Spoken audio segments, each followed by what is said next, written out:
કેન્દ્રીય ગૃહ અને સહકારિતા મંત્રી અમિત શાહના ગુજરાત પ્રવાસનો આજે બીજો દિવસ છે।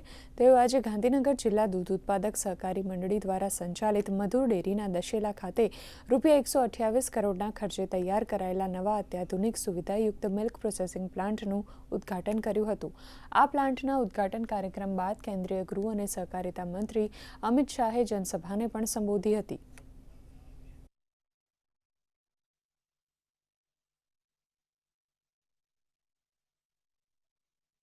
लगभग 128 करोड़ना खर्चे 15 एकड़ जमीन पर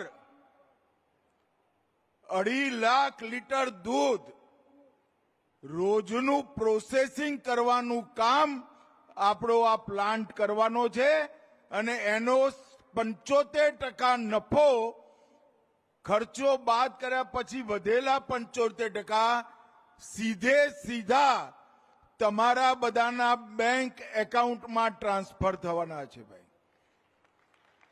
એટલે છાશ પીવાવાળા, દૂધ પીવાવાળા, દહીં અને ઘી ખાવાવાળાને જે ફાયદો થશે એ થશે, પણ સૌથી મોટો ફાયદો સામે બેઠેલી મારી પશુપાલક માતાઓ બહેનોનો થવાનો છે।